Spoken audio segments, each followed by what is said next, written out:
मराठ्यांच्या विरोधात फडणवीसांनी आमदारांची टीम तयार केली असं जरांगे यांनी म्हटलं आहे।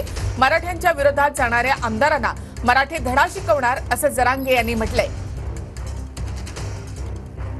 रात्रीची अशी माहिती की खूप मोठे आमदाराची टीम आहे आतून, खूप मोठी टीम तयार केली आतून देवेंद्र फडणवीसांनी आणि त्यांना बळ दिले। हे मराठ्याचं आंदोलन काही करून बंद पडलं पाहिजे। एक आमदार पुढे घालायचा आणि बाकीच्यांनी त्याला आमदारांनी अंधारातून सपोर्ट करायचा। जे जे मराठ्यांच्या विरोधात जाईल त्याला मराठी धडा शिकविणार। 2024 ला मराठी त्याला धडा शिकविणार, आतून सपोर्ट करणाराला सुद्धा। आणखी एक महत्त्वाची बातमी, मनोज जरांगे यांनी माझ्या विरोधात लढावं असं आव्हान छगन भुजबळ यांनी दिलं आहे। कुणीही विरोधात उभं राहिलं तरी 1 लाख मतांना निवडून येणार असा दावा छगन भुजबळ यांनी केला आहे।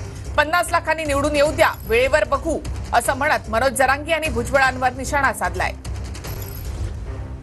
माझ्या समोर उभं राहायला माझी इच्छा आहे, त्यांनी स्वतःच माझ्या समोर येऊन उभं राहावं।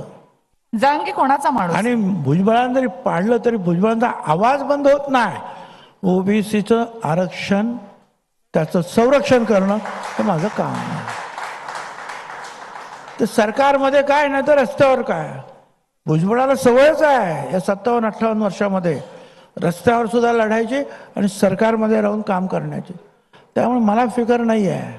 तर कुणी या, छगन भुजबळ निश्चितपणे लाख मतं जास्त घेऊन निवडून येणार।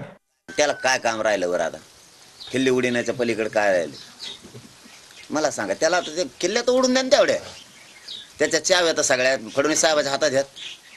तेवढी किल्ली त्याच्याकडे, ती किल्ली गेली। ते 50,000 येऊन दे, मला काय करायचं नाही, 50 लाखांनी येऊन दे, वेळेवर बघू ना। आता काय ताण घ्यायचं? फडणवीस साहेबांचं ऐकून माझ्या विरोधात बोलतोय।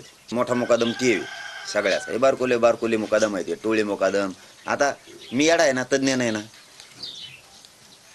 309 कोटी कोणा शेतकऱ्यांसाठी मंजूर करू लागलो, गरिबांसाठी। आणखी मी वाढीव देऊ कृषी मंत्र्यांनी सांगितले त्या दिवशी, कमी पडले तर वाढू। तज्ञ दरेकर साहेबांच्या अभियानात, आमच्या आरक्षणाचे तज्ञ ते अभियानात आहेत। ट्रॅप रचलाय माझ्यावर, आमदार तज्ञ बरेचसे तिकडे आहेत, ते वेगळं काम करतात ना माझ्या विरोधात। मी आपलं करतोय गोरगरिबाला देण्यासाठी, काय नाही काहीतरी करतोय। त्याला आता उडू द्या किल्ल्यात, त्याला काम काही नाही बाबा, काम तर पाहिजे ना।